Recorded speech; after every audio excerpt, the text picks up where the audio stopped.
군대도 모르는 게 끼어들지 마. 그 말이 예비 사돈의 입에서 나온 순간 서울 강남의 최고급 한정식집 별실을 감돌던 어색하지만 따뜻했던 공기는 한겨울 칼바람처럼 차갑게 얼어붙었습니다.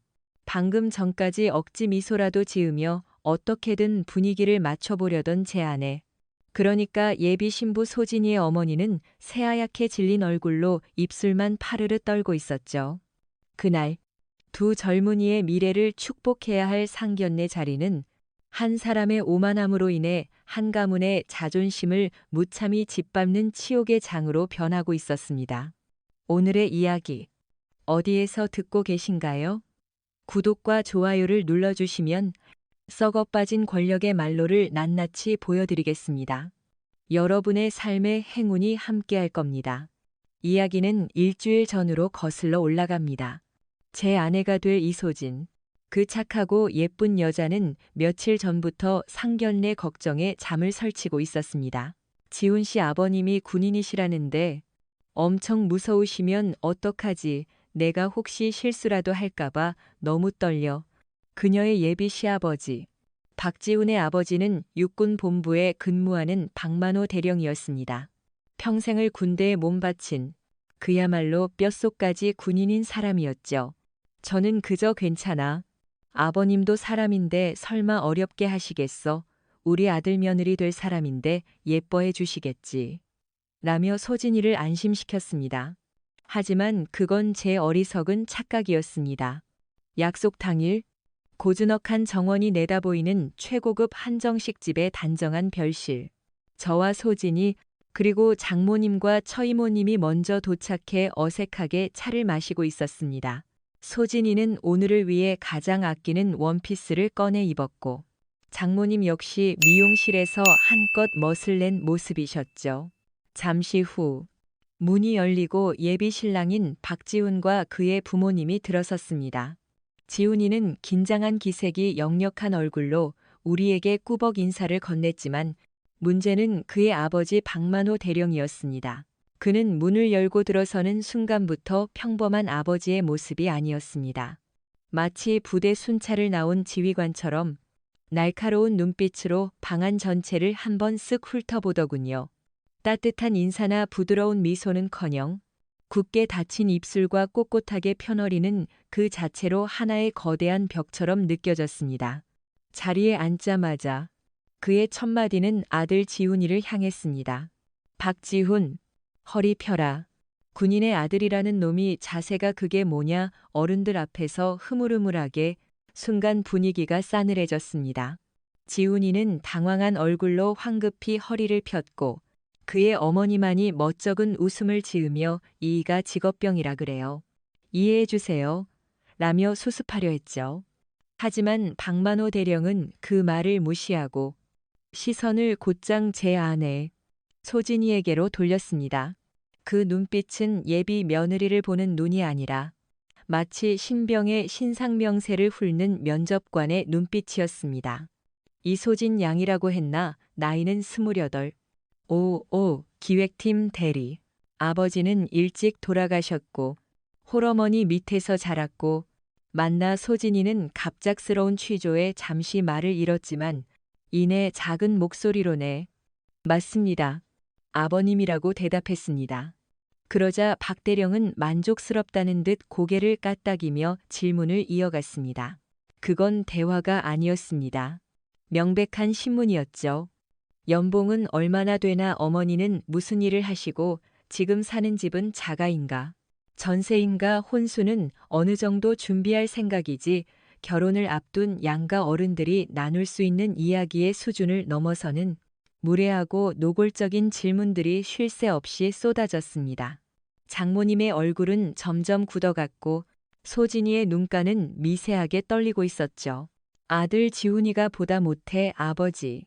그런 얘기는 나중에 천천히 라며 말리려 했지만 박 대령은 어른들 말씀하시는데 끼어드는 거 아니야 라며 단칼에 잘라버렸습니다. 그는 마치 이 자리가 자신의 권위를 확인하고 상대방을 제압해야만 하는 전쟁터라도 되는 것처럼 행동했습니다.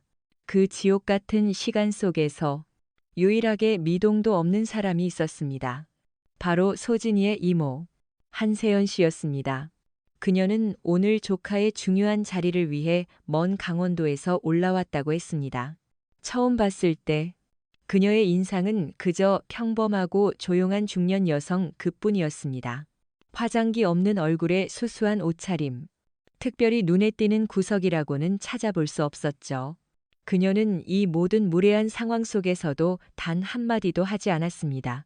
따뜻한 미소나 걱정스러운 표정 대신 그저 알 수 없는 깊이를 가진 눈으로 찻잔을 든 채 묵묵히 상황을 지켜볼 뿐이었습니다.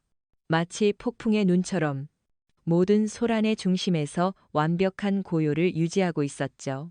사건은 장모님께서 더 이상 참지 못하고 입을 열었을 때 터졌습니다. 박 대령이 소진이에게 여자는 직장 생활 길게 하는 거 아니야.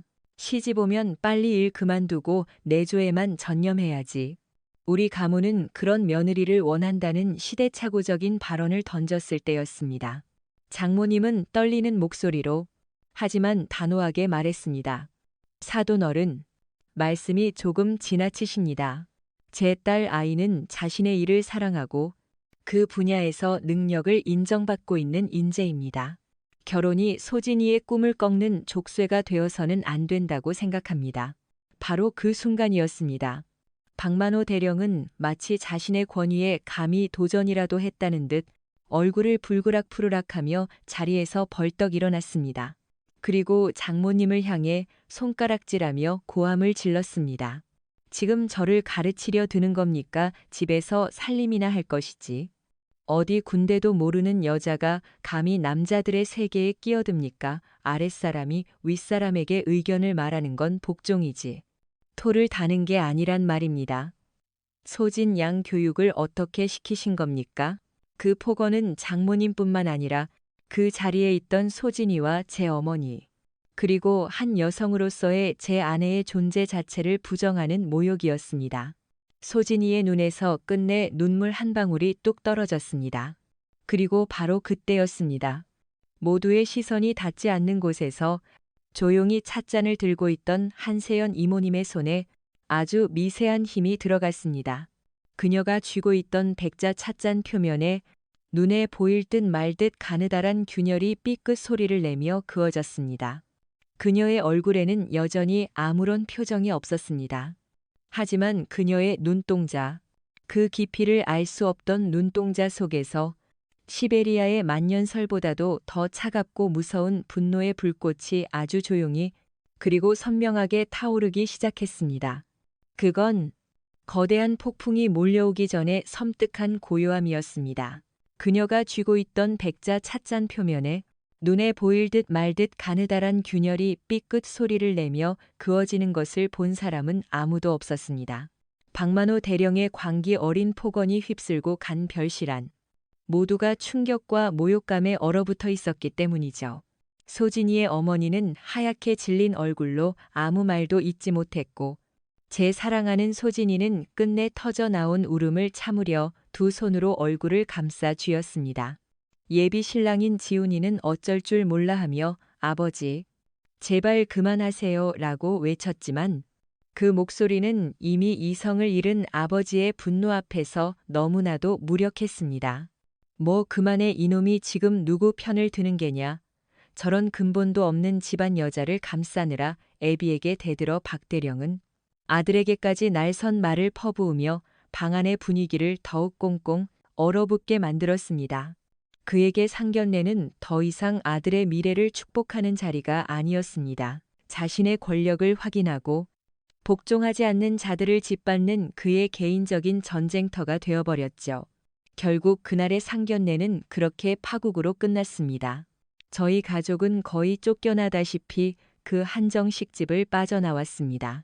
차에 오르는 내내 장모님은 분을 사귀지 못해 몸을 떠셨고 소진이는 뒷좌석에서 소리 죽여 흐느끼고 있었죠.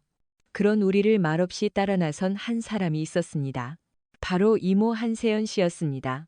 그녀는 차에 오르기 전 잠시 멈춰서서 우리가 나온 별실 창문을 돌아보았습니다. 그 창문 너머로는 여전히 아들을 훈계하는 박만호 대령의 성난 실루엣이 보였습니다. 한세연의 눈빛. 그 순간 그녀의 눈빛을 저는 잊을 수가 없습니다. 그 안에는 슬픔이나 분노 같은 단순한 감정이 아니었습니다. 그것은 마치 사냥감이 사냥터의 지형을 확인하듯 모든 것을 꿰뚫어보고 분석하는 듯한 냉철하고 무서운 빛이었습니다. 집으로 돌아오는 길. 차 안은 무거운 침묵만이 흘렀습니다. 집에 도착하자마자 소진이는 자기 방으로 들어가 문을 잠갔고 장모님은 소파에 주저앉아 내가 무슨 죄가 있어서 이런 꼴을 당해야 하는지 라며 한탄하셨습니다. 저 역시 참담한 마음에 아무 말도 할 수 없었죠. 그때 부엌에서 조용히 물을 끓이던 한세연 이모님이 따뜻한 찻잔 2개를 들고 나왔습니다. 그녀는 찻잔 하나를 장모님 손에 쥐어드리고 다른 하나는 제 앞에 놓았습니다. 언니, 일단 이거 마시고 속 좀 풀어. 그녀의 목소리는 놀라울 정도로 차분하고 안정적이었습니다. 마치 조금 전에 그 끔찍한 일은 다른 세상에서 일어난 일인 것처럼요. 장모님은 찻잔을 받아 들고는 세연아. 나 너무 분하고 억울해서 미칠 것 같다. 우리 소진이가 뭐가 부족해서 저런 집안에 가서 저런 취급을 받아야 하니? 이 결혼 절대 안 돼. 시킬 수 없어라며 울분을 터뜨렸습니다. 한세연은 말없이 고개를 끄덕였습니다. 그리고는 잠긴 소진이의 방문을 향해 나지막이 말했습니다. 소진아, 이모다. 잠깐 문 좀 열어줄래? 한참 뒤. 문이 열리고 퉁퉁 부은 눈에 소진이가 모습을 드러냈습니다. 한세연은 그런 조카의 손을 잡고 소파에 앉혔습니다. 그녀는 휴지로 조카의 눈물을 닦아주며 마치 어린아이를 달래듯 부드럽게 물었습니다. 소진아, 많이 놀랐지? 괜찮아. 다 괜찮아질 거야. 그 목소리에는 이상한 힘이 있었습니다. 사람의 마음을 차분하게 가라앉히는 힘. 소진이는 이모의 품에 안겨 한참을 더 울었습니다. 울음이 조금 잦아들자 한세연은 조카의 등을 토닥이며 말했습니다. 이모가 하나만 물어볼게. 너, 지훈이라는 그 청년, 아직도 사랑하니? 오늘 같은 일을 겪고도 그 사람과 평생을 함께하고 싶다는 마음의 변함이 없어. 그것은 모두의 허를 찌르는 질문이었습니다. 당연히 이 결혼은 끝났다고 생각했던 저와 장모님은 당황한 눈으로 그녀를 바라봤습니다. 소진이는 잠시 망설이더니 눈물 젖은 목소리로 힘겹게 대답했습니다. 지훈 씨는 잘못이 없어요. 그는 좋은 사람이에요. 하지만 저런 아버님 밑에서 제가 과연 행복할 수 있을지 자신이 없어요. 그 대답을 들은 한세연의 눈빛이 순간 날카롭게 빛났습니다. 그녀는 조카의 어깨를 잡고 눈을 맞추며 이전과는 전혀 다른 단호하고 힘있는 목소리로 말했습니다. 그래, 내 마음이 그렇다면 됐다. 문제는 박지훈이라는 청년이 아니라 그의 아버지 박만호라는 사람이구나. 그녀는 자리에서 일어났습니다. 그리고 창밖 어둠을 바라보며 마치 혼잣말처럼 하지만 그 자리에 있는 모두가 들을 수 있도록 똑똑히 말했습니다. 잘못된 것은 피하는 게 아니라 바로 잡아야 하는 거란다. 그녀는 소진이의 머리를 한번 쓰다듬어 주고는 늦었다. 나도 이제 강원도로 돌아가 봐야겠다. 언니, 소진이 잘 부탁해 라며 자리에서 일어섰습니다. 장모님이 벌써 가려고 하룻밤 자고 가지라며 붙잡았지만 그녀는 내일 아침 일찍 중요한 회의가 있어서 부대에 급한 일이 많아라며 완곡히 거절했습니다. 그녀가 현관문을 나서는 순간까지 저는 그녀가 말한 바로잡는다는 것의 의미를 제대로 이해하지 못했습니다. 그저 상처받은 조카를 위로하기 위한 말이라고만 생각했죠. 하지만 그날 밤 강원도 최전방 백랑부대 사단장실에 불은 새벽까지 꺼지지 않았습니다. 사단장 한세연 소장은 자신의 집무실에서 방금 전 상견례 자리에 모든 것을 복귀하고 있었습니다. 박만호 대령의 오만한 말투, 그의 눈빛, 그가 무심코 내뱉었던 자신의 인맥에 대한 과시, 그리고 아들마저 억압하는 권위적인 태도까지 그녀의 머릿속에서는 이 모든 정보들이 하나의 거대한 퍼즐처럼 맞춰지고 있었습니다. 그녀는 군 생활 수십 년의 경험을 통해 직감했습니다. 박만호 같은 인간은 결코 혼자 저렇게까지 오만할 수 없다는 것을. 그의 뒤에는 분명 거대한 비호 세력이 있거나 혹은 그가 그토록 자신하는 군수 참모부라는 자리가 주는 검은 힘이 있을 것이라고. 그녀는 인터폰을 들어 자신의 충직한 부관을 호출했습니다. 김소령, 지금 당장 내 방으로. 잠시 후 30대 후반의 다부진 체격과 날카로운 눈빛을 가진 김민준 소령이 칼 같은 걸음으로 들어와 경례를 붙였습니다. 부르셨습니까? 사단장님. 한세연은 창밖을 바라보던 몸을 돌려 그를 마주했습니다. 그녀의 얼굴은 더 이상 조카를 위로하던 따뜻한 이모의 얼굴이 아니었습니다. 수만 명의 목숨을 책임지는 야전 지휘관의 냉철하고 서늘한 얼굴이었습니다. 김소령, 지금부터 내가 하는 말은 자네와 나, 단 둘만 아는 비공식적인 임무다. 보안 등급은 알파급. 그 어떤 서류도 남겨서는 안 된다. 김민준 소령의 얼굴에 긴장감이 감돌았습니다. 예, 알겠습니다. 한세연은 책상 위에 놓인 작은 메모지에 한 사람의 이름을 적어 그에게 내밀었습니다. 그곳에는 육군본부 군수참모부 차장 박만호 대령이라고 쓰여 있었습니다. 이 사람에 대해 알아봐.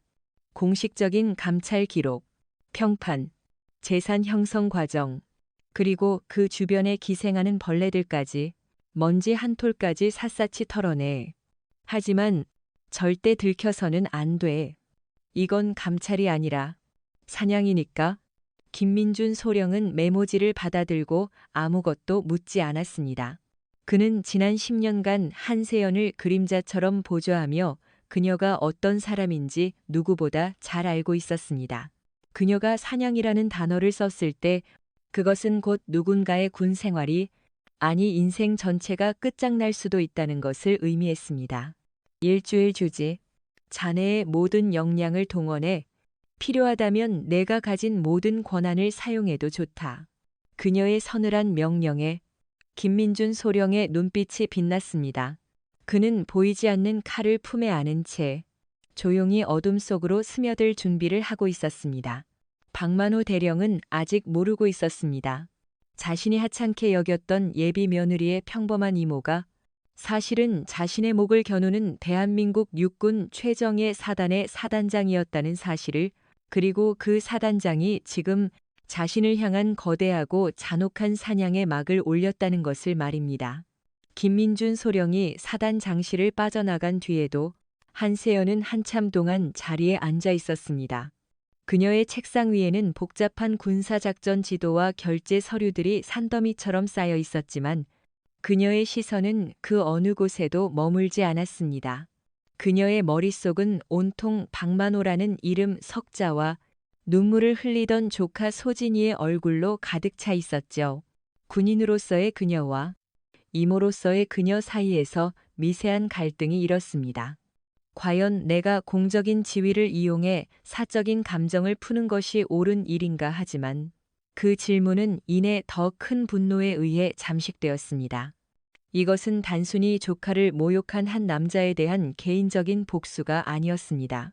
이것은 군복을 입고 국민의 세금으로 녹을 받으면서 그 군복의 명예를 더럽히고 권력을 사유화하여 약자 위에 군림하려는 썩어빠진 군인에 대한 대한민국 장성의 책무였습니다.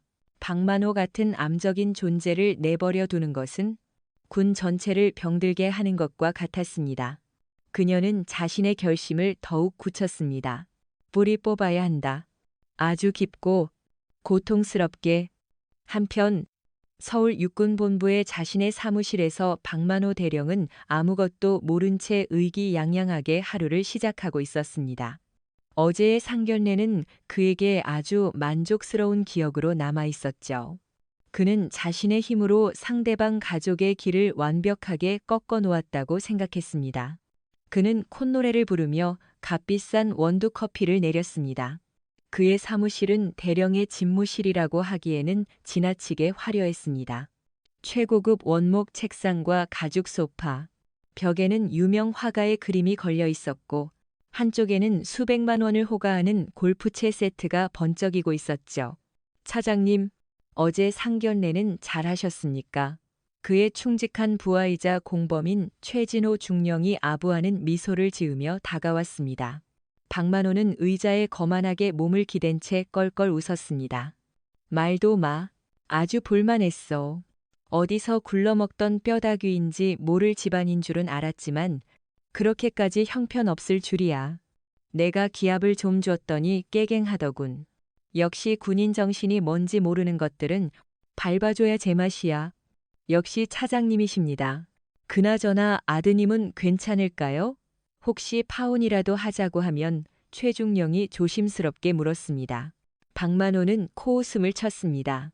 파혼감이 내 아들 지훈이가 어떤 아들인데. 육군 본부 대령의 외아들에 곧 있으면 장군이 될 사람의 아들인데 그쪽 집안에서는 절을 하고 며느리로 들어와도 모자랄 판이야. 두고 봐. 며칠 안에 울고불고 매달리면서 잘못했다고 빌러올 테니 그의 오만함은 하늘을 찌를 듯했습니다. 그는 자신이 가진 계급과 곧 손에 캤고 더 큰 권력이 모든 것을 해결해 줄 것이라 굳게 믿고 있었죠. 그는 세상이 자신의 발 아래에 있다고 착각하고 있었습니다. 하지만 그는 알지 못했습니다. 바로 그 시각, 최전방의 한 사단장실에서 자신을 향한 보이지 않는 칼날이 날카롭게 벼려지고 있다는 사실을 그로부터 며칠 동안 김민준 소령은 유령처럼 움직였습니다. 그는 자신의 군 생활 15년 동안 쌓아온 모든 인맥과 정보망을 총동원했습니다. 그는 국방부 인사사령부에 있는 동기에게는 술을 사주며 박만호의 과거 평판 자료를 넌지시 떠받고 육군본부 감찰실에 있는 후배에게는 연구 자료가 필요하다는 핑계로 과거 군수비리 관련 데이터를 열람했습니다. 그의 움직임은 너무나도 자연스럽고 은밀해서 그 누구도 그의 진짜 목적을 눈치채지 못했습니다. 그는 마치 흩어져 있는 수백 개의 퍼즐 조각을 맞추는 탐정과도 같았습니다.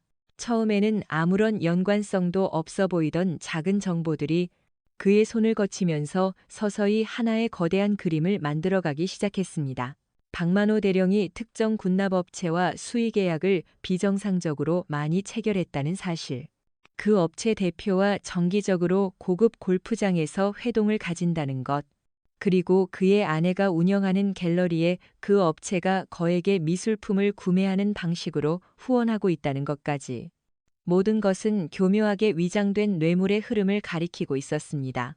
또한 그의 인사청탁 비리 정황도 속속들이 드러났습니다. 군수참모부내의 특정 보직들은 능력이나 경력과는 상관없이 박만호에게 충성하는 특정 인물들에게만 돌아갔습니다. 그 대가로 거액의 금품이 오고 갔다는 익명의 투서가 과거에 있었지만 어찌된 일인지 번번이 상부에서 무마되었다는 사실도 밝혀졌습니다. 그가 얼마나 오랫동안 그리고 얼마나 조직적으로 자신의 왕국을 구축해왔는지 보여주는 증거들이었습니다. 가장 결정적인 것은 그가 자신의 비리를 덮기 위해 얼마나 잔인한 짓을 저질렀는지에 대한 단서였습니다. 김민준 소령은 박만호가 과거에 자신의 비리를 눈치채고 내부 고발을 준비하던 한 젊은 장교를 어떻게 매장시켰는지 알아냈습니다. 그는 잊지도 않은 여군 성추행 혐의를 뒤집어 씌우고 자신의 인맥을 총동원하여 그를 파렴치 안으로 몰아 강제로 군복을 벗게 만들었습니다. 한 젊은 군인의 꿈과 명예가 그의 탐욕을 지키기 위한 제물로 바쳐졌던 것입니다. 일주일 뒤 김민준 소령은 수십 장에 달하는 보고서를 들고 한세연의 집무실을 다시 찾았습니다. 그의 얼굴에는 밤샘 조사로 인한 피로감과 함께 거대한 부패의 실체를 확인한 자의 씁쓸함이 묻어 있었습니다. 사단장님, 예상했던 것보다 훨씬 더 깊고 더럽습니다. 한세연은 그가 내민 보고서를 말없이 읽어 내려갔습니다. 페이지를 한 장 한 장 넘길수록 그녀의 얼굴에서 온기가 사라지고 얼음장 같은 냉기가 서리기 시작했습니다. 그녀의 손이 부들부들 떨렸습니다. 그것은 두려움 때문이 아니었습니다. 주체할 수 없는 분노 때문이었습니다. 군복을 입은 도둑, 아니 군복을 입은 악마가 바로 저런 모습일 것이었습니다. 보고서를 다 읽은 그녀는 한참 동안 눈을 감고 있었습니다. 그리고 다시 눈을 떴을 때 그녀의 눈빛에는 그 어떤 망설임이나 동요도 남아있지 않았습니다. 오직 적을 눈앞에 둔 지휘관의 서늘한 결단만이 존재할 뿐이었습니다. 김소령, 수고했네. 이 보고서는 즉시 파기하게. 자네와 내 머릿속에만 담아두는 거야. 알겠습니다. 그럼 이제 어떻게 움직이시겠습니까? 공식적으로 합동감찰단에 이첩하시겠습니까? 김소령이 물었습니다. 한세연은 고개를 저었습니다. 아니, 그렇게 하면 놈은 꼬리만 자르고 빠져나갈 거다. 그의 뒤에 있는 더 큰 놈들이 그를 보호하겠지. 이 정도 증거만으로는 부족해. 그녀는 자리에서 일어나 작전지도 앞으로 걸어갔습니다. 마치 거대한 군사작전을 구상하는 장군처럼 그녀의 눈은 지도 위, 아니 보이지 않는 적들의 연결망을 꿰뚫어 보고 있었습니다. 놈을 잡으려면 놈이 스스로 덫으로 걸어 들어오게 만들어야 해. 자신이 가장 안전하다고 믿는 순간, 가장 높은 곳에 올랐다고 착각하는 바로 그 순간에 모든 것을 한 번에 무너뜨려야 한다. 그녀는 책상 위에 놓인 달력을 바라보았습니다. 그녀의 시선은 한 날짜에 멈췄습니다. 다음 달에 있을 장성 진급 심사였습니다. 박만호는 이번 진급 심사의 유력한 후보라고 했지. 그렇습니다. 군수참모부 내에서는 거의 확정적이라는 소문이 파다합니다. 그 말을 들은 한세연의 입가에 차가운 미소가 떠올랐습니다. 그 미소는 김민준 소령의 등골마저 서늘하게 만들었습니다. 그래. 그렇다면 무대를 그곳으로 정해야겠군. 그녀는 김민준 소령을 돌아보며 아무도 예상하지 못했던, 상상조차 할 수 없었던 명령을 내렸습니다. 그녀의 계획은 너무나도 대담하고 위험해서 김민준 소령조차 자신도 모르게 숨을 삼켰습니다. 한세연은 지금 거대한 호랑이를 잡기 위해 스스로 호랑이 굴의 가장 깊숙한 곳으로 들어가려 하고 있었습니다. 한세연의 입에서 나온 명령은 실로 파격적이었습니다. 그녀는 박만호의 비리를 외부에서 공격하는 대신 그의 운명이 결정될 장성 진급 심사위원회의 내부로 직접 들어가 칼을 꽂을 계획을 세운 것이었죠. 김소령, 육군본부 인사사령부와 합참에 내 이름으로 공문을 보내게.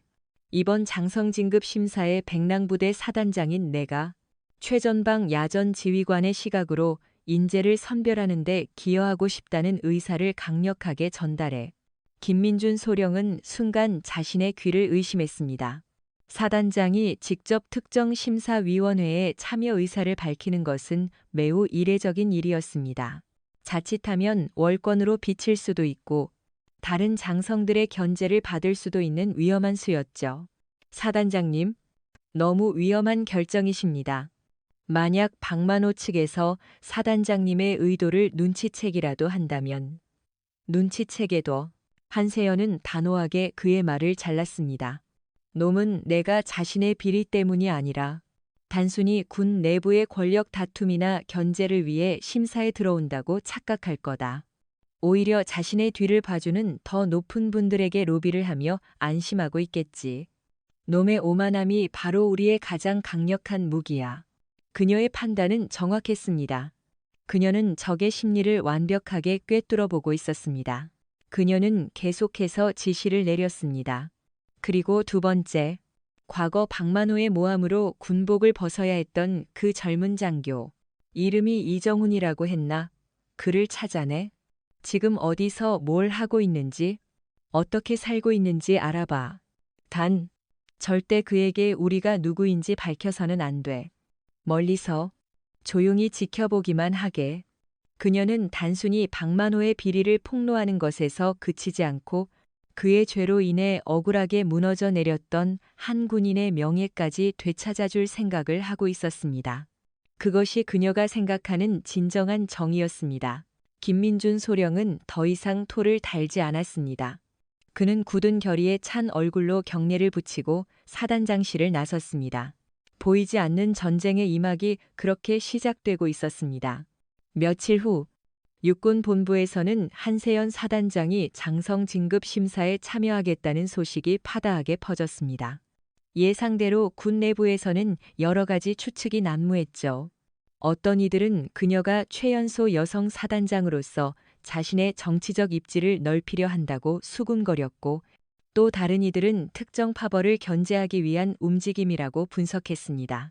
그 누구도 그녀의 진짜 목표가 박만호 대령이라는 일개 진급 후보자에게 맞춰져 있으리라고는 상상조차 하지 못했습니다. 박만호 역시 그 소식을 전해 들었습니다. 그는 처음에는 조금 찜찜한 기분이 들었지만 이내 자신의 든든한 뒷배를 떠올리며 안심했습니다. 그의 뒤에는 현 국방부 장관의 최측근으로 알려진 윤상현 중장이 있었습니다. 그는 과거 윤 중장의 부관으로 근무하며 그의 온갖 더러운 심부름을 도맡아하며 신임을 얻었고, 그 인연을 바탕으로 지금까지 군수참모부라는 요직에서 거대한 부패 왕국을 건설할 수 있었죠. 한세연 여자 사단장 나부랭이가 뭘 어쩌겠어. 윤 장군님께 전화 한 통이면 끝날 일이지. 박만호는 그렇게 생각하며 오히려 자신만만하게 자신의 진급을 준비했습니다. 그는 자신을 심사할 심사위원들에게 고가의 선물을 보내고 고급 술집에서 접대를 하며 자신의 편으로 만드는 작업을 착실히 진행해 나갔습니다. 그는 자신이 거대한 거미줄의 중심에 있다고 믿었지만 사실은 더 큰 거미줄에 걸려든 한 마리 나방에 불과하다는 사실을 깨닫지 못하고 있었습니다. 한편 김민준 소령은 이정훈 전 대위를 찾는 데 성공했습니다. 그의 삶은 처참하게 무너져 있었습니다.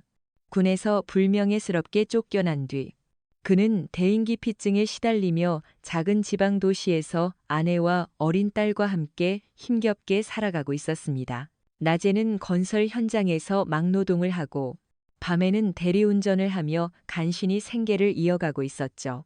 한때는 누구보다 군을 사랑하고 조국에 충성했던 한 청년의 눈에는 이제 깊은 절망과 세상에 대한 불신만이 가득했습니다. 김민준 소령은 그의 집 주변에 잠복하며 며칠 동안 그의 일과를 지켜보았습니다. 그는 이정훈이 여전히 매일 밤 악몽에 시달리는 모습, 어린 딸의 학원비 고지서를 보며 깊은 한숨을 내쉬는 모습, 그리고 낡은 군복을 몰래 꺼내보며 눈물 짓는 모습을 모두 지켜보았습니다. 그는 이 모든 것을 사진과 영상으로 기록하여 한세연에게 보고했습니다. 최전방 사단장실. 한세연은 김민준 소령이 보내온 사진들을 말없이 넘겨보고 있었습니다. 사진 속에는 삶의 무게에 짓눌려 완전히 다른 사람이 되어버린 한 남자의 모습이 담겨 있었습니다. 그녀의 가슴이 무겁게 내려앉았습니다. 이것이 바로 박만호가 저지른 죄의 무게였습니다. 한 사람의 인생을, 그리고 그의 가족 전체를 지옥으로 밀어넣은 것입니다. 그녀는 결심했습니다. 이정훈을 만나야겠다고, 그리고 그에게 다시 싸울 용기를 주어야겠다고. 단순히 증언을 확보하기 위함이 아니었습니다. 무너진 한 군인의 명예를 되찾아주고 그가 다시 한번 세상 앞에 떳떳하게 설 수 있도록 만들어주는 것. 그것 또한 이번 작전의 중요한 목표였습니다. 그 주 주말, 한세연은 모든 공식 일정을 취소하고 사복 차림으로 운전병도 없이 홀로 차를 몰아 이정훈이 사는 남쪽의 작은 도시로 향했습니다. 그녀는 더 이상 백랑부대 사단장이 아니었습니다. 그녀는 억울하게 쓰러진 한 후배 군인의 명예를 되찾아주려는 선배 군인의 모습으로, 그리고 정의를 바로 세우려는 한 인간의 모습으로 그에게 다가가고 있었습니다. 차가 도시의 허름한 아파트 단지에 도착했을 때 그녀는 차 안에서 이정훈이 일터에서 돌아오기를 기다렸습니다.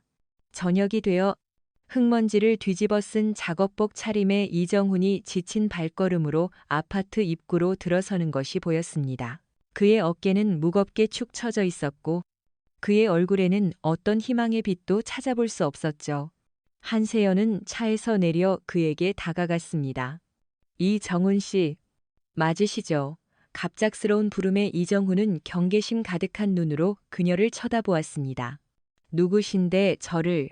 한세연은 자신의 신분을 밝히지 않았습니다. 그저 따뜻한 미소를 지으며 말했습니다. 잠깐! 이야기 좀 나눌 수 있을까요? 당신의 잃어버린 명예에 대해서 말입니다. 이정훈의 눈동자가 세차게 흔들렸습니다. 명예라는 단어.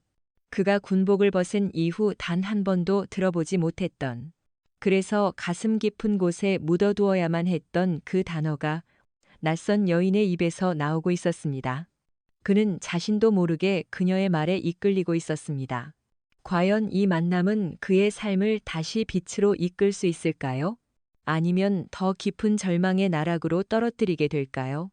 모든 것은 이제 그의 선택에 달려 있었습니다. 이정훈의 흔들리는 눈동자를 마주하며 한세연은 그가 쉽사리 마음을 열지 않을 것임을 직감했습니다. 박만호와 그가 속한 거대한 군 조직이 남긴 상처는 생각보다 훨씬 깊고 태사 있었기 때문이죠. 그녀는 그를 억지로 설득하려 하지 않았습니다. 대신 근처의 허름한 국밥집으로 그를 이끌었습니다. 따뜻한 김이 피어오르는 국밥 한 그릇씩을 앞에 두고 두 사람은 한참 동안 말이 없었습니다. 먼저 침묵을 깬 것은 한세연이었습니다. 그녀는 자신의 이야기가 아닌 아주 먼 옛날, 자신이 처음 군인이 되기로 결심했던 시절의 이야기를 담담하게 풀어놓기 시작했습니다. 왜 군복을 입고 싶었는지, 그 군복이 자신에게 어떤 의미였는지, 그리고 그 군복의 명예를 지키기 위해 어떤 마음으로 살아왔는지에 대한 이야기였습니다. 그녀의 이야기 속에는 어떤 강요나 설득도 없었습니다. 오직 군인을 사랑했던 한 선배가 길을 잃은 후배에게 건네는 진심 어린 위로만이 담겨 있었죠. 이정훈은 묵묵히 국밥을 떠먹으며 그녀의 이야기를 듣고 있었습니다.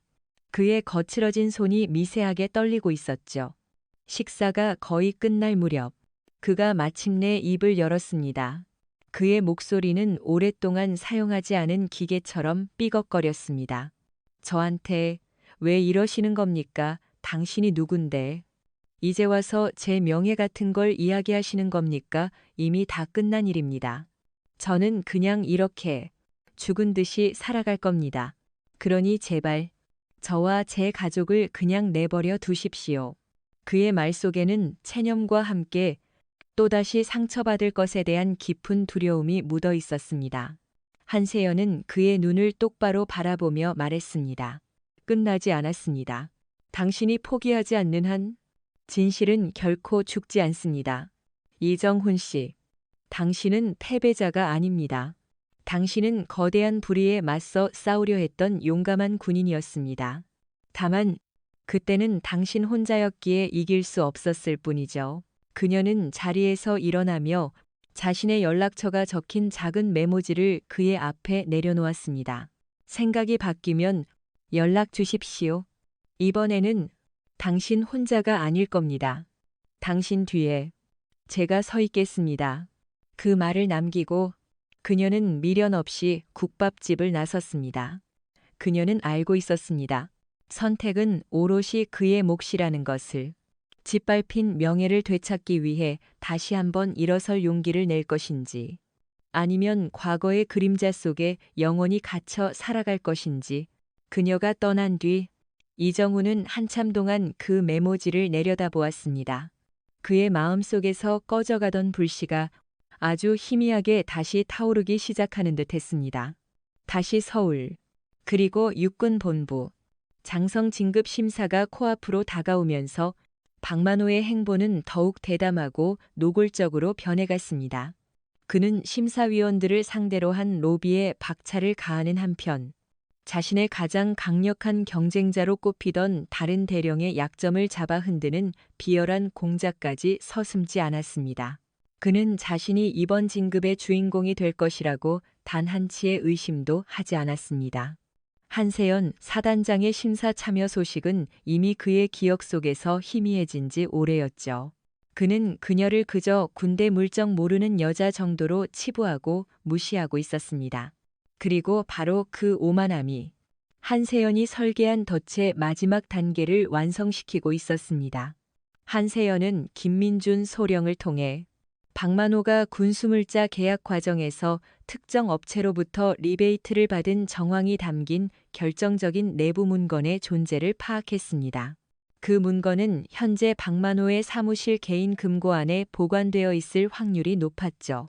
하지만 그 금고를 합법적으로 열기 위해서는 명백한 증거나 영장이 필요했습니다. 아직은 때가 아니었죠. 한세연은 다른 방법을 선택했습니다. 그녀는 적을 속이기 위해 아군까지 속이는 과감한 작전을 펼치기로 결심했습니다. 그녀는 김민준 소령에게 자신이 박만호 대령의 비리를 감찰하고 있다는 정보를 실수로 군 내부 정보망에 유출시키라고 지시했습니다. 물론 그 정보는 진짜 핵심 증거가 아닌 그럴듯하게 조작된 가짜 정보들이었습니다. 예상대로 그 정보는 순식간에 박만호의 귀에까지 흘러 들어갔습니다.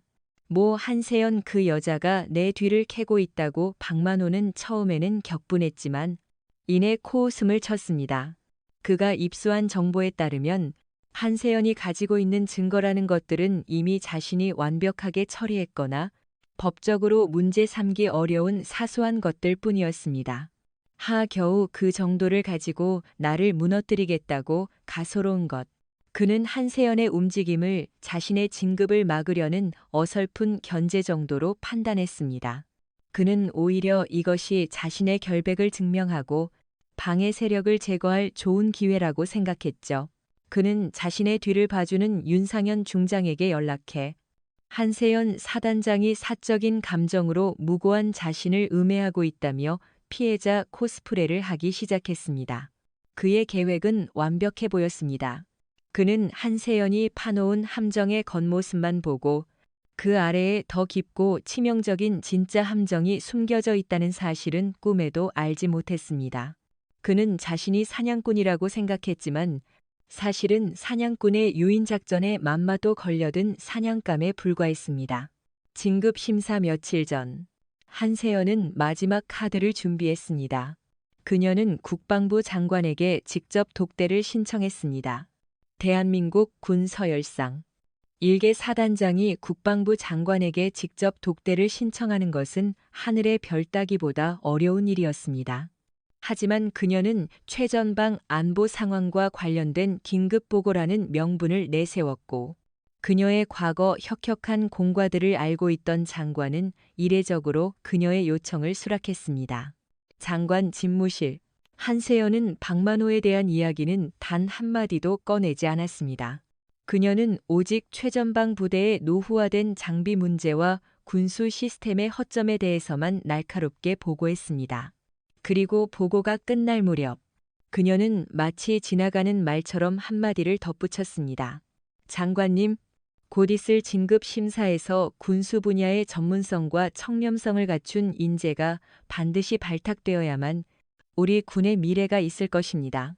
그녀는 박만호의 이름 대신 그가 상징하는 부패한 군수라인 전체를 겨냥한 것입니다. 그녀의 진심 어린 충언에 장관은 깊은 인상을 받은 듯 고개를 끄덕였습니다. 그는 아직 몰랐습니다.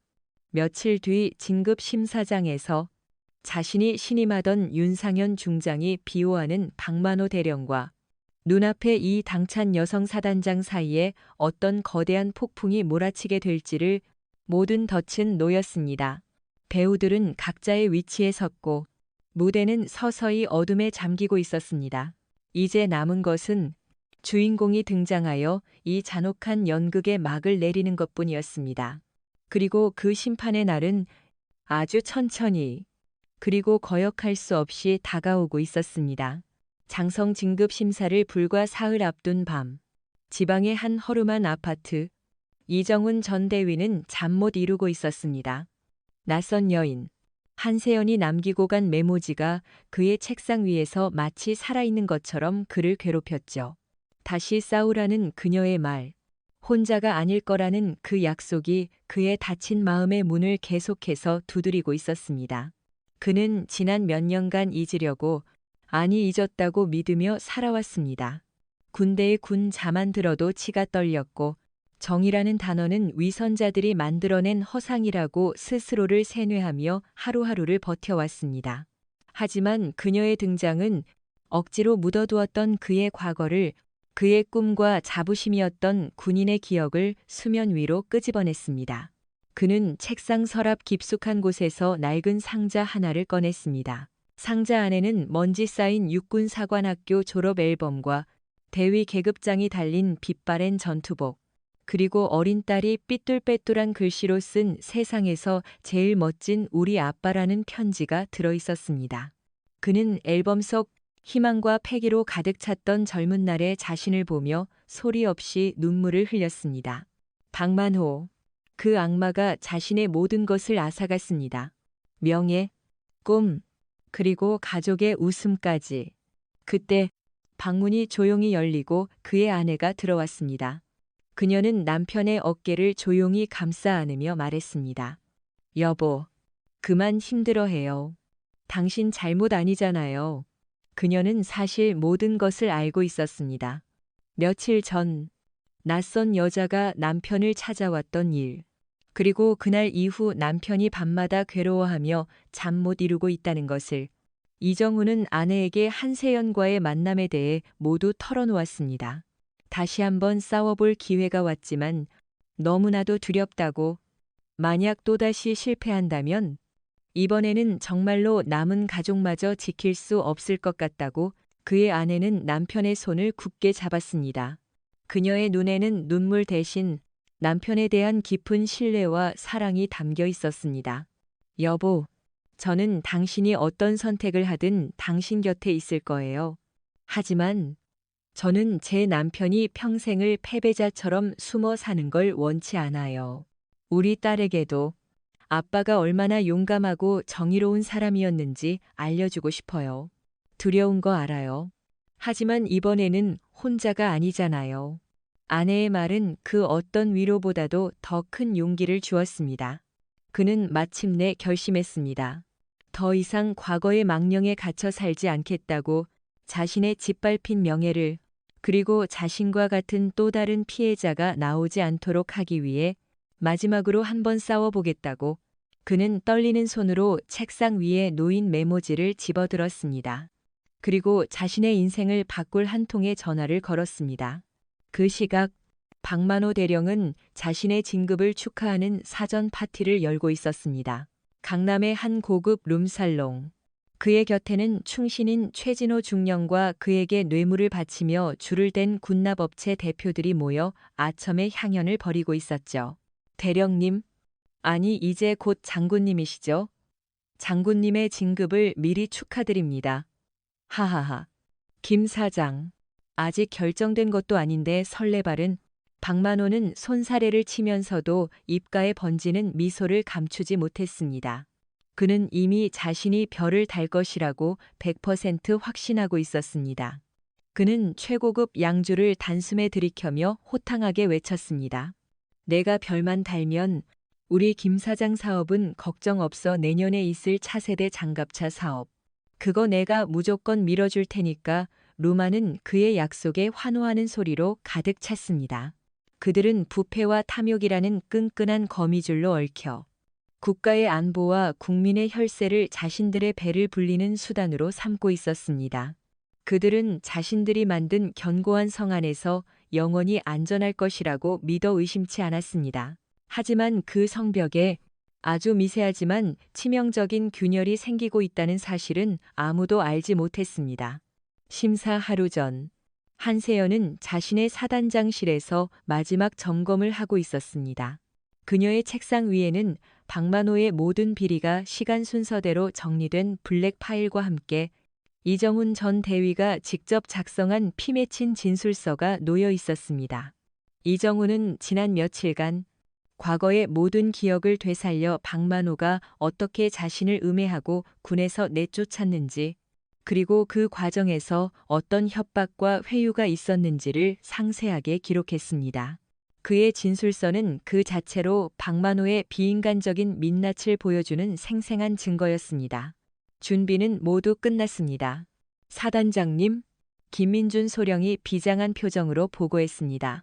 한세연은 고개를 끄덕였습니다. 그래. 하지만 마지막 변수가 남아있어. 변수라니요, 박만호의 아들 박지훈, 그리고 그의 아내 한세연은 상견례 자리에서 보았던 지훈의 갈등하는 눈빛과 남편의 폭주를 말리지 못하고 안절부절 못하던 그의 아내의 모습을 떠올렸습니다. 그녀는 직감했습니다. 그들이 이 부패의 고리를 끊을 수 있는 예상치 못한 내부의 조력자가 될 수도 있다는 것을. 사람의 마음만큼 예측하기 어려운 변수는 없지. 하지만 때로는 가장 약해 보이는 곳에서 가장 강한 힘이 나오기도 하는 법이야. 그녀의 말은 마치 예언과도 같았습니다. 바로 그날 저녁, 박만호의 집에서는 아들 지훈과 어머니 사이에 격렬한 다툼이 벌어지고 있었습니다. 지훈은 아버지의 비열한 공작과 로비 사실을 어렴풋이 알게 되었고 더 이상 침묵할 수 없다고 판단했습니다. 어머니, 아버지 좀 말려주세요. 이렇게까지 하시면서 별을 다셔야겠어요. 이건 범죄라고요. 소진이와 그 가족들에게도 씻을 수 없는 상처를 주셨잖아요. 하지만 그의 어머니는 남편이 두려워 아무 말도 하지 못했습니다. 그녀는 평생을 남편의 그늘 아래서 그의 폭력적인 권위에 순종하며 살아온 나약한 여인이었습니다. 지훈아, 제발. 내 아버지가 알면 우린 다 죽어. 그녀는 아들에게 애원할 뿐이었습니다. 지훈은 그런 어머니의 모습에 깊은 절망감을 느꼈습니다. 그는 자신의 아버지가 괴물이라는 사실을, 그리고 자신의 가족이 그 괴물이 만든 성 안에서 기생하고 있다는 사실을 고통스럽게 깨닫고 있었습니다. 그는 사랑하는 여자 소진이와 괴물인 아버지 사이에서 어떤 선택을 해야 할지 몰라 괴로워했습니다. 그리고 그의 그런 고뇌를 멀리서 또 다른 한 사람이 지켜보고 있었습니다. 바로 박지훈의 어머니, 그녀 자신이었습니다. 그녀는 아들의 절규를 들으며 수십 년간 억눌러왔던 자신의 삶을 되돌아보았습니다. 남편의 성공을 위해 묵인해야 했던 수많은 불의들, 그의 폭언과 무시 속에서 죽어갔던 자신의 자존감. 그녀는 아들만큼은 자신처럼 살게 하고 싶지 않았습니다. 아들이 사랑하는 여자를 지키고 자신의 신념에 따라 떳떳하게 살아가기를 바랐습니다. 그날 밤, 그녀는 아주 중대한 결심을 했습니다. 그녀는 남편의 서재에 몰래 들어가 그가 가장 아끼는 금고를 열었습니다. 그녀는 오래전부터 남편이 알려주지 않은 금고 비밀번호를 알고 있었습니다. 금고 안에는 수십 개의 차명계좌 통장과 함께 그동안 그가 군납업체들로부터 받은 뇌물의 내역과 로비 자금의 흐름이 꼼꼼하게 기록된 검은색 비밀 장부가 들어 있었습니다.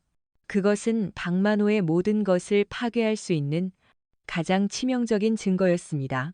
그녀는 떨리는 손으로 그 장부를 품에 안고 아들의 방문을 조용히 두드렸습니다. 아들의 손에 그녀는 자신의 남편을 심판할 칼을 쥐어주려 하고 있었습니다.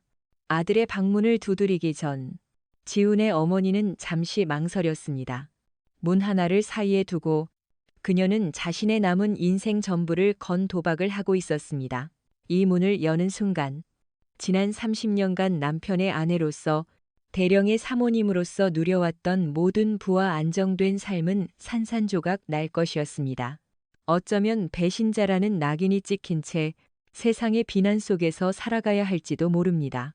하지만 문을 열지 않는다면 그녀의 사랑하는 아들은 평생을 괴물 같은 아버지의 그늘 아래서 죄책감과 자기 혐오에 시달리며 불행하게 살아갈 것이었습니다. 그녀에게 선택지는 없었습니다. 똑똑. 그녀는 마른 침을 삼키며 조심스럽게 문을 두드렸습니다. 잠시 후 지친 얼굴의 지훈이가 문을 열었습니다. 그는 어머니의 손에 들린 검은색 장부를 보고 의아한 표정을 지었죠. 어머니, 이게 뭐예요? 그녀는 아들의 방으로 들어와 문을 닫았습니다. 그리고 떨리는 목소리로, 하지만 단호한 눈빛으로 아들을 마주했습니다.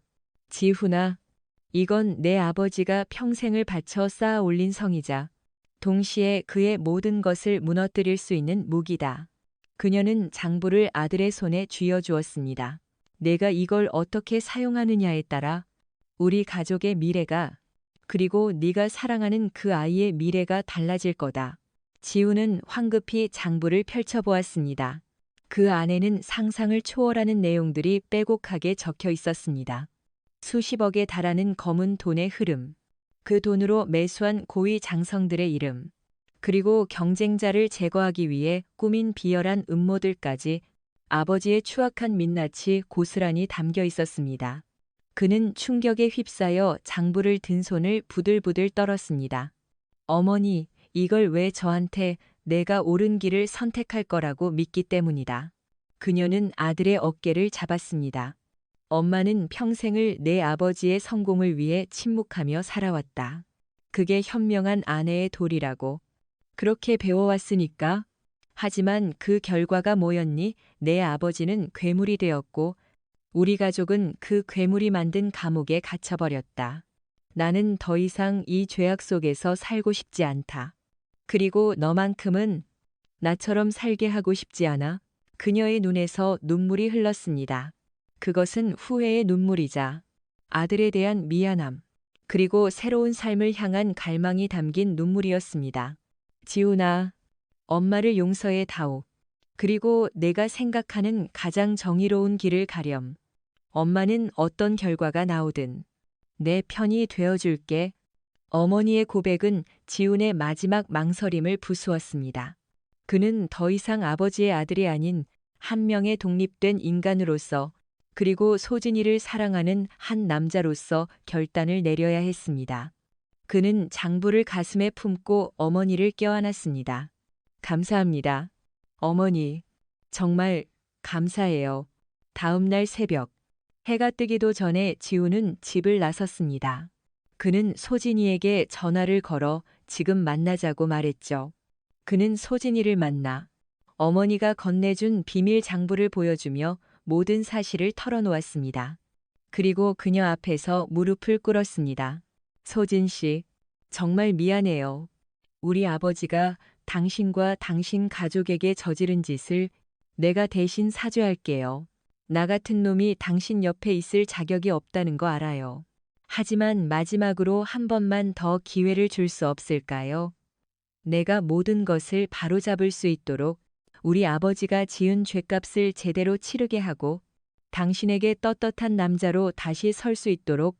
소진이는 눈물을 흘리며 그를 일으켜 세웠습니다. 그녀는 이미 그의 진심을 알고 있었습니다. 그녀는 그의 손을 맞잡으며 말했습니다. 일어나요. 지훈 씨, 당신은 혼자가 아니에요. 우리 같이 싸워요. 두 젊은이의 사랑은 거대한 시련 앞에서 오히려 더욱 단단해지고 있었습니다. 그리고 그들은 곧장 또 다른 한 사람을 찾아갔습니다. 바로 이정훈 전 대위였습니다. 소진이는 이모 한세연을 통해 그의 연락처를 미리 받아두었던 것입니다. 처음 만난 세 사람은 어색했지만 박만호라는 공동의 적 앞에서 금세 하나가 되었습니다. 지훈은 자신이 가져온 비밀 장부를 이정훈에게 보여주었습니다. 장부에는 과거 이정훈을 음해하기 위해 꾸몄던 공작의 전모까지 상세히 기록되어 있었습니다. 이정훈은 장부를 보며 주먹을 불끈 쥐었습니다. 자신의 인생을 송두리째 망가뜨린 음모의 실체가 눈앞에 드러난 것입니다.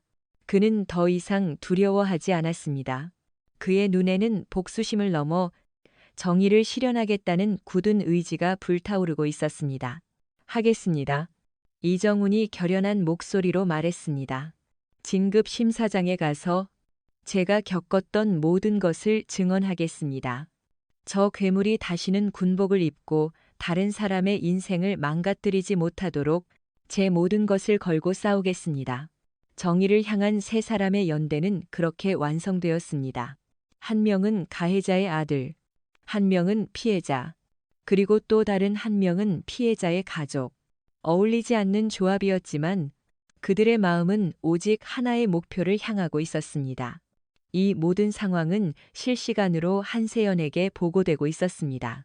그녀는 자신의 집무실에서 김민준 소령의 보고를 받으며 모든 것이 자신이 예상했던 것보다 훨씬 더 완벽하게 진행되고 있음에 만족했습니다.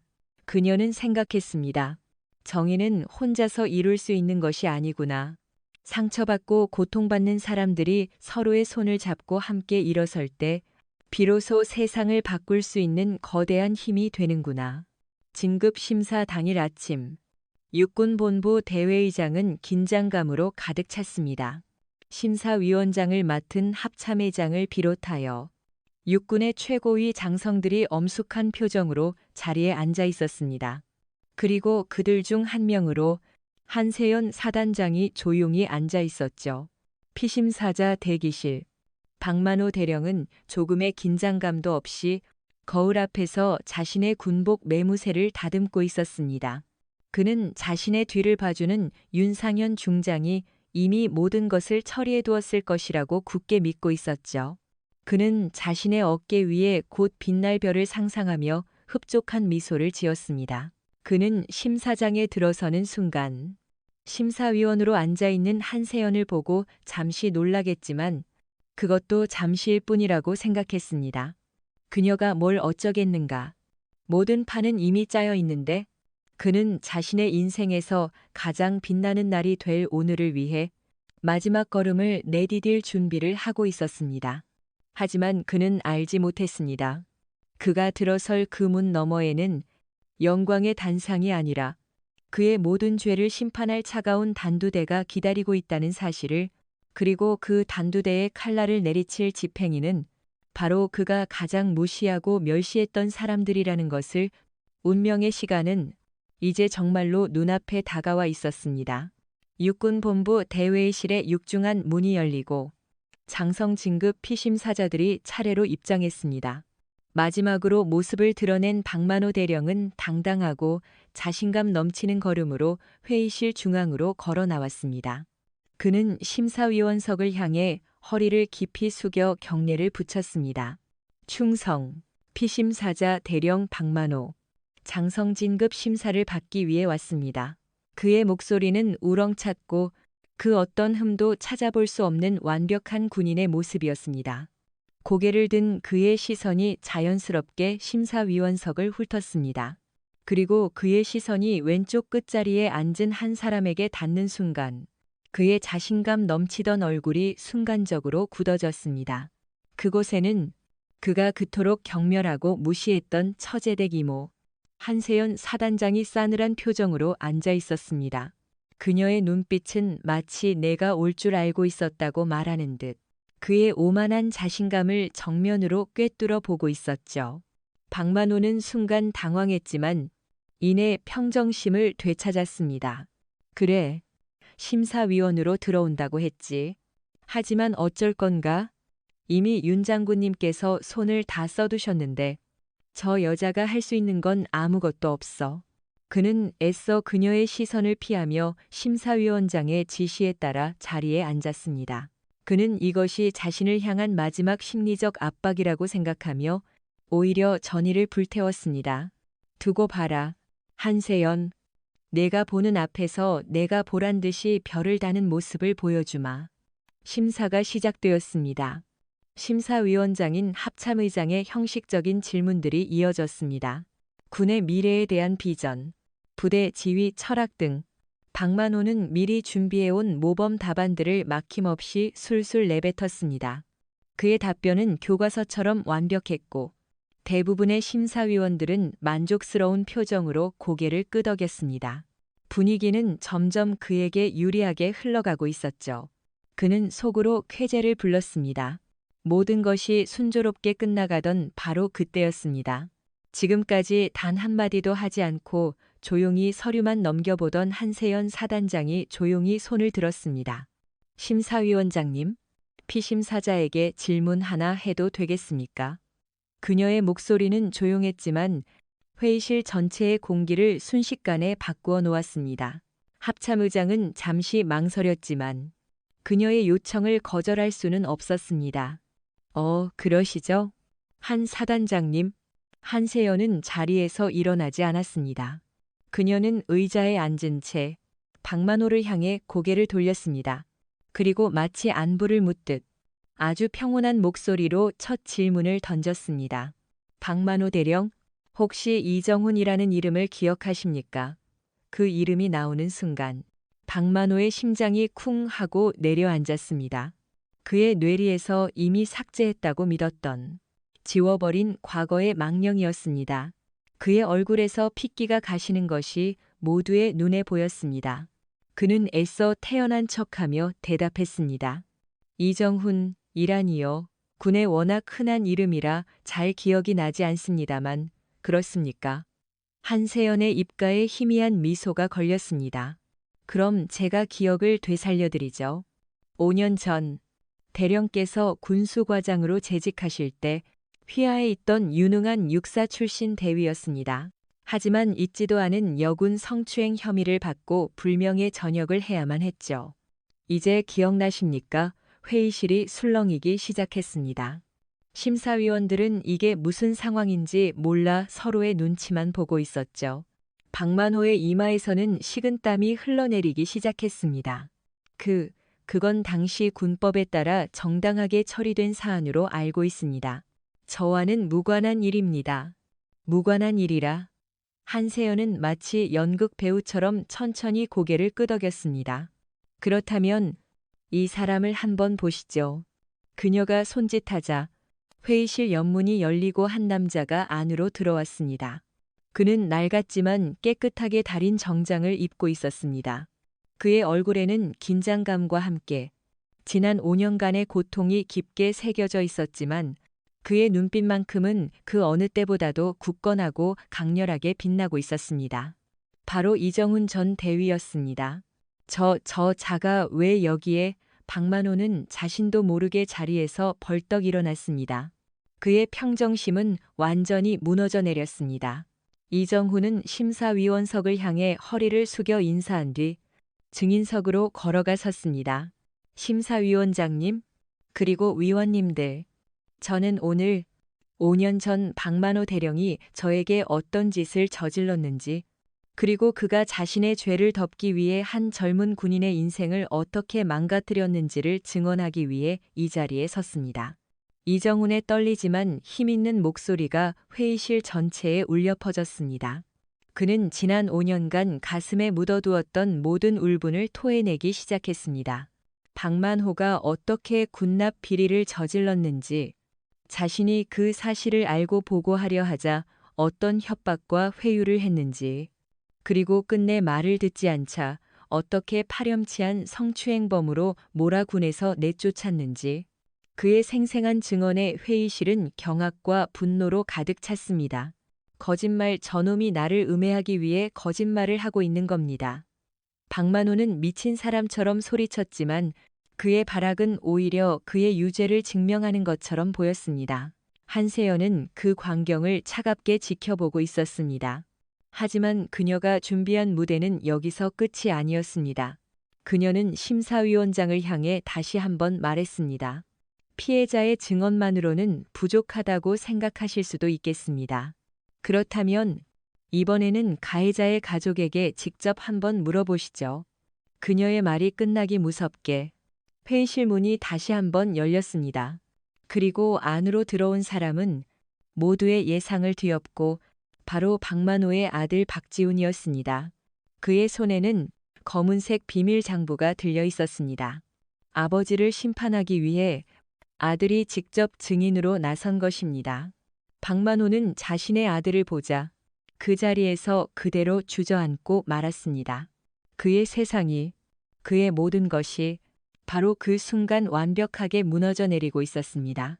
아들의 모습을 확인한 순간 박만호 대령의 머릿속은 하얗게 비어버렸습니다. 그가 평생을 바쳐 쌓아 올린 견고했던 성이 가장 믿었던 아들의 손에 의해 내부에서부터 무너져 내리는 소리가 들리는 듯했죠. 그는 더 이상 발악할 힘조차 남아있지 않았습니다. 그저 넋이 나간 사람처럼 자신의 아들이 손에 든 검은 장부를 망연자실하게 바라볼 뿐이었습니다. 박지훈은 떨리는 발걸음으로 증인석에 섰습니다.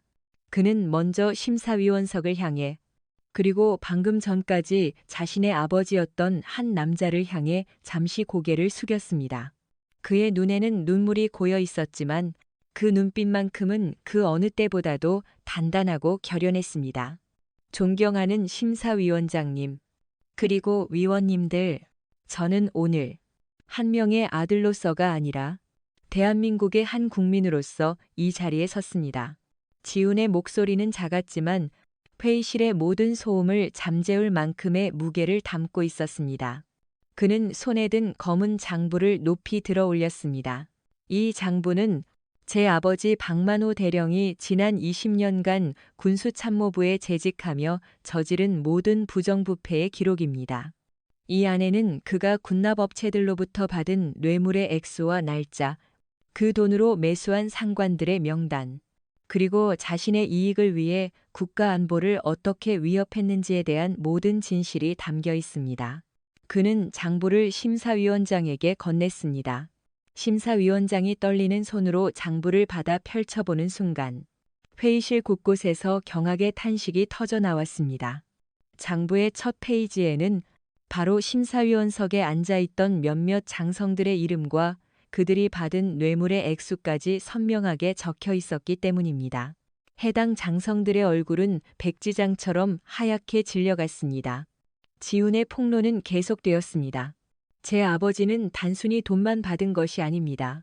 그는 불량 군수품이 납품되는 것을 묵인하는 대가로 돈을 받았고 그 결과 최전방에 우리 장병들은 목숨을 지켜주지 못하는 방탄복과 언제 터질지 모르는 불량 수류탄을 지급받아야 했습니다.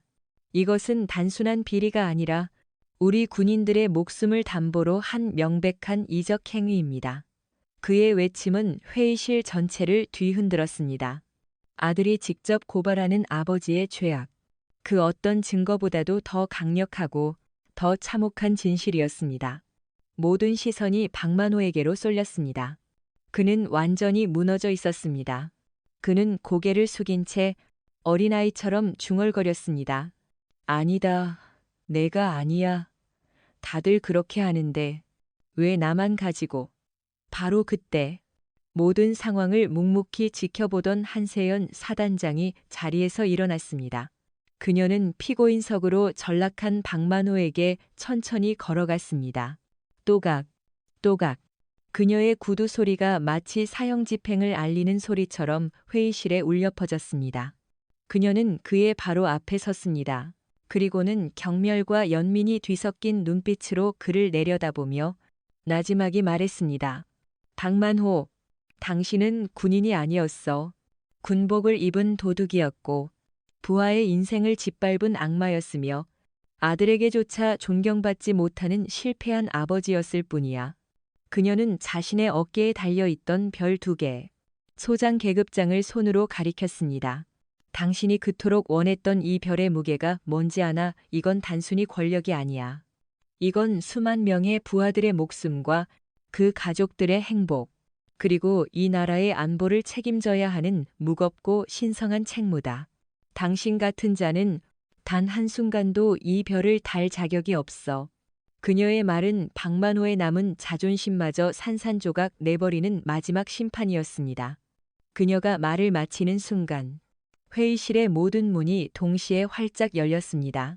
그리고 그곳으로 검은 제복을 입은 군 검찰 수사관들과 완전 무장한 헌병들이 쏟아져 들어왔습니다. 이 모든 것은 한세연이 미리 계획해둔 마지막 퍼포먼스였습니다.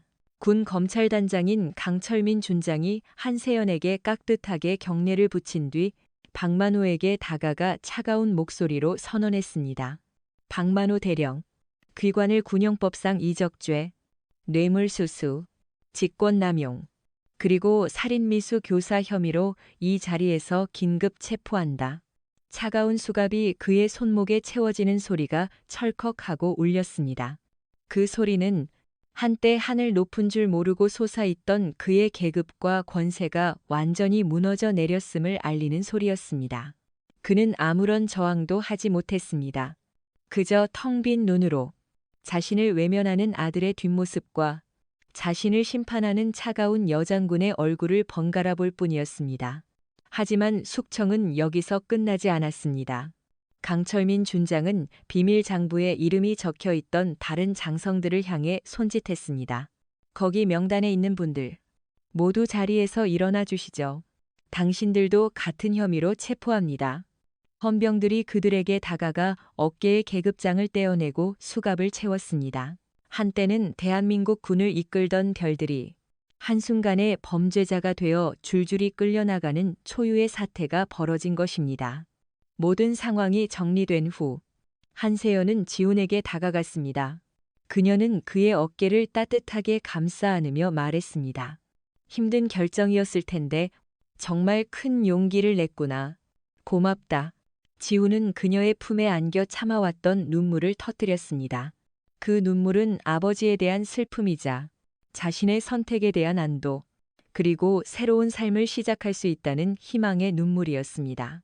한세연은 이제 모든 것이 끝났음을, 아니 모든 것이 새롭게 시작될 것임을 직감했습니다. 썩은 뿌리는 마침내 뽑혔습니다. 이제 이 상처받은 땅 위에 새로운 희망의 씨앗을 심을 차례였습니다. 별들의 전쟁이라 불린 그날의 장성 진급 심사는 대한민국 군 역사에 지워지지 않을 한 획을 그었습니다.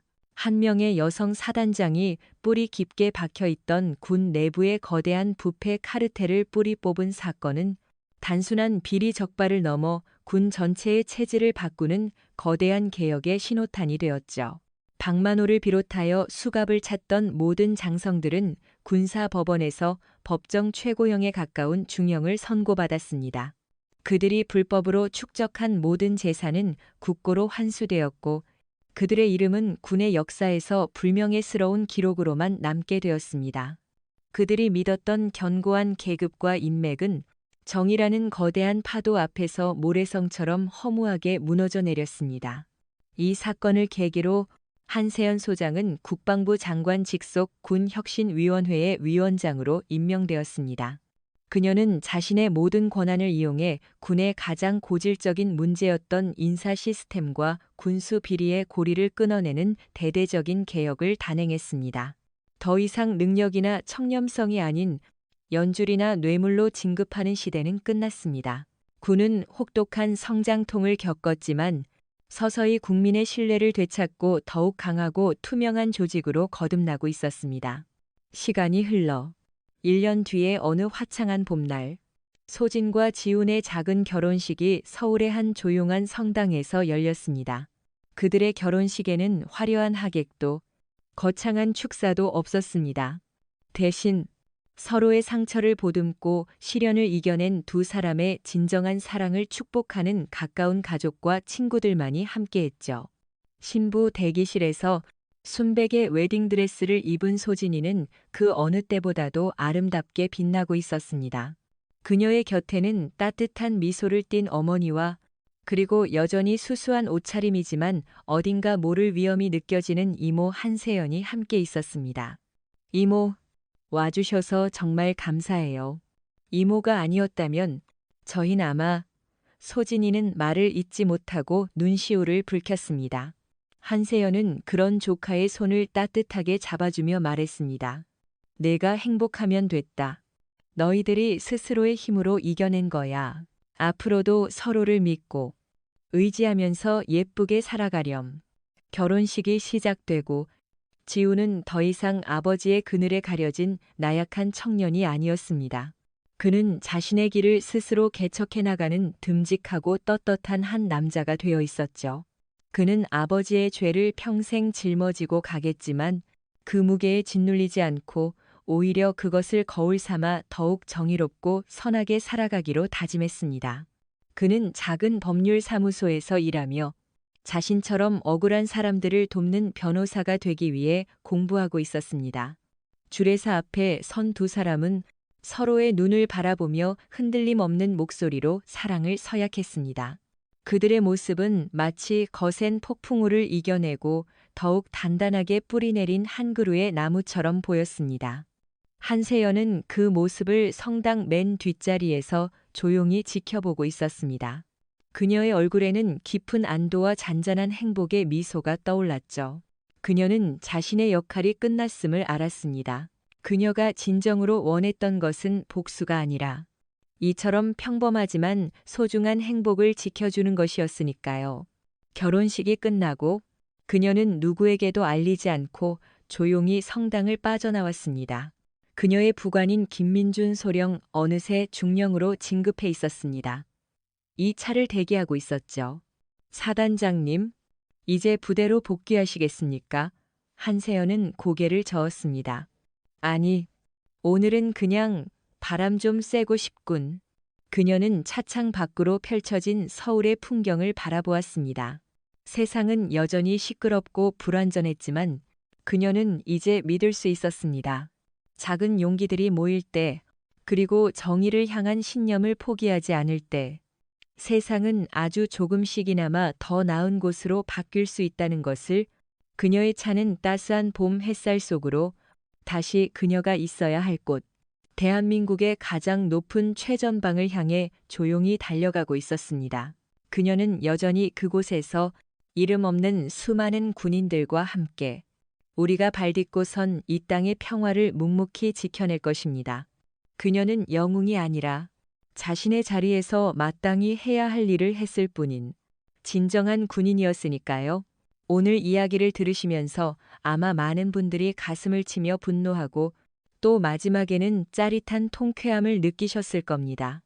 이 이야기는 단순히 군대라는 특수한 조직 내의 권력 다툼을 넘어 우리 모두가 일상에서 마주할 수 있는 인간의 존엄성과 진정한 용기, 그리고 정의의 무게에 대해 이야기하고 있기 때문입니다. 우리는 이 이야기를 통해 몇 가지 중요한 삶의 지혜를 얻을 수 있습니다. 첫째로, 진정한 힘과 권위가 어디에서 나오는지를 깊이 생각하게 합니다. 박만호 대령은 자신의 계급과 직위가 곧 힘이라고 착각했습니다. 그는 그 힘을 이용해 사람들을 억압하고 자신의 발 아래에 무릎 꿇리며 그것을 통해 자신의 존재 가치를 확인하려 했습니다. 하지만 그의 힘은 모래 위에 지은 성처럼 허약했습니다.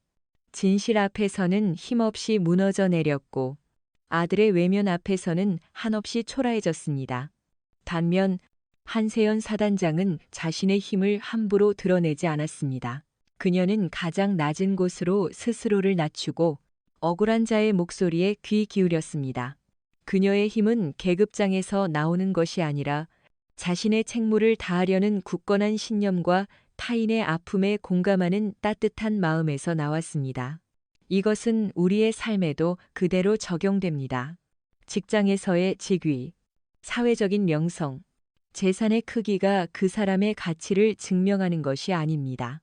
진정한 권위는 다른 사람을 존중하고 약자를 보호하며 공동체의 정의를 위해 자신의 책임을 다할 때 자연스럽게 생겨나는 것입니다. 우리는 누군가의 위에 군림하는 사람이 아니라 누군가의 곁에 함께 서주는 사람이 되어야 합니다. 둘째로, 불의에 맞서는 용기의 여러 가지 모습을 배우게 됩니다. 많은 사람들이 용기라고 하면 모든 것을 걸고 정면으로 부딪히는 뜨거운 모습만을 생각합니다. 하지만 이 이야기 속 용기는 다양한 형태로 나타납니다. 한세연의 용기는 뜨겁기보다 차가웠습니다. 그녀는 감정적으로 폭발하는 대신 치밀하게 계획하고 인내하며 가장 결정적인 순간을 기다릴 줄 아는 전략적인 용기를 보여주었습니다. 이정훈의 용기는 과거의 깊은 상처와 트라우마를 마주하고 다시 일어서는 자기 자신과의 싸움에서 이기는 용기였습니다. 어쩌면 이것이 우리에게 가장 필요한 용기일지도 모릅니다. 박지훈과 그의 어머니가 보여준 용기는 가장 어렵고도 위대한 용기입니다. 자신이 속한 안락하고 익숙한 시스템의 부조리를 깨닫고 그 내부에서부터 변화를 위해 자신을 희생하는 용기. 그것은 단순히 외부의 적과 싸우는 것을 넘어 자신의 뿌리를 부정해야 하는 고통스러운 결단입니다. 우리 역시 삶 속에서 거대한 불의 앞에 침묵하고 싶을 때가 많을 것입니다. 나 하나쯤 목소리를 낸다고 세상이 바뀔까라며 스스로를 합리화하기도 합니다. 하지만 이 이야기는 우리에게 말합니다. 어떤 형태의 용기든 불의에 침묵하지 않는 그 작은 몸짓 하나하나가 세상을 바꾸는 시작이 될 수 있다는 것을요. 마지막으로 우리는 공감과 연대의 힘이 얼마나 위대한지를 깨닫게 됩니다. 만약 한세연이 혼자였다면, 이정훈이 혼자였다면, 지훈과 그의 어머니가 각자 고립되어 있었다면 이 거대한 악의 카르텔은 결코 무너지지 않았을 것입니다. 그들이 이길 수 있었던 이유는 서로의 아픔에 공감하고 정의라는 하나의 목표 아래 손을 잡았기 때문입니다. 억울하게 짓밟힌 피해자의 눈물, 아들의 미래를 걱정하는 어머니의 사랑, 사랑하는 여자를 지키고픈 한 남자의 진심, 그리고 이 모든 것을 바로잡으려는 리더의 결단이 하나로 모였을 때 그 어떤 견고한 성벽도 무너뜨릴 수 있는 거대한 힘이 된 것입니다. 우리의 사회도 마찬가지입니다. 주변의 아픔에 무관심하고 나만 아니면 된다는 이기심이 만연할 때 사회는 병들어갑니다. 하지만 우리가 서로의 상처에 공감하고 약자의 편에 서서 함께 목소리를 내어줄 때 우리는 더 정의롭고 따뜻한 세상을 만들어갈 수 있습니다. 이 이야기는 결국 우리에게 함께라는 가치의 소중함을 일깨워주고 있습니다. 본 콘텐츠는 특정 인물이나 단체와는 무관하며 우리 사회의 긍정적인 가치를 전파하기 위한 교육적 목적으로 창작되었음을 먼저 밝힙니다. 저는 이 이야기를 쓰면서 가장 마음에 깊이 남았던 장면이 바로 한세연 사단장이 상견례 자리에서 조용히 찻잔을 쥐던 그 순간이었습니다. 그 미세한 균열 속에 그녀의 모든 분노와 슬픔, 그리고 앞으로의 결단이 함축되어 있다고 느꼈습니다. 그녀는 그 자리에서 소리치거나 분노를 터뜨리지 않았습니다. 대신 그 모든 감정을 가장 차갑고 단단한 의지로 바꾸어냈습니다. 어쩌면 진정한 강함이란 시끄럽게 폭발하는 것이 아니라 고요하게 모든 것을 감내하며 가장 날카로운 칼을 벼리는 인내의 시간 속에 있는 것이 아닐까 생각했습니다.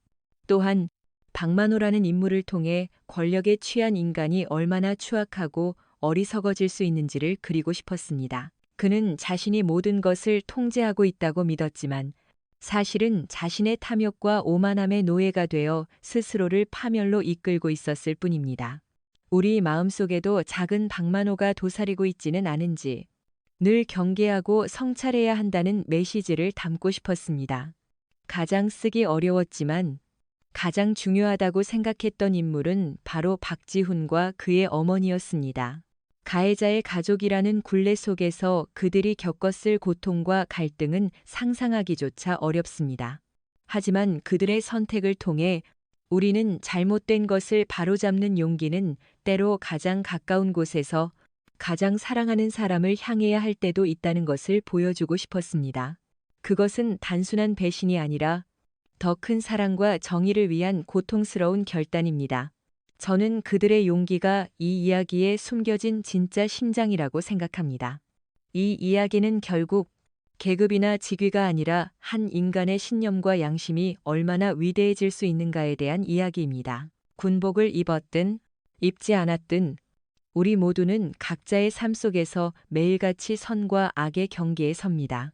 그 선택의 순간에 부디 오늘 이야기가 여러분의 마음에 작은 등불이 되어주기를 바랍니다. 우리는 누구나 한세연처럼 불의에 맞설 수 있고 이정훈처럼 과거를 딛고 일어설 수 있으며 박지훈처럼 잘못된 고리를 끊어낼 용기를 낼 수 있습니다. 진정한 힘은 우리 안에 있습니다. 그것을 믿으시길 바랍니다. 우리는 생각보다 훨씬 강한 존재입니다. 오늘 이야기에 대한 여러분의 생각은 어떠신가요? 여러분의 삶 속에서 마주했던 박만호는 어떤 모습이었나요? 혹은 불의에 맞서 용기를 냈던 당신만의 경험이 있다면 댓글로 그 이야기를 공유해 주세요. 여러분의 소중한 경험과 지혜가 모여 서로에게 큰 위로와 용기가 될 것입니다. 여러분의 구독과 좋아요, 그리고 알림 설정은 더 정의롭고 통쾌한 이야기를 만드는 가장 큰 힘이 됩니다. 다음 시간에 더욱 깊이 있는 이야기로 찾아뵙겠습니다. 감사합니다.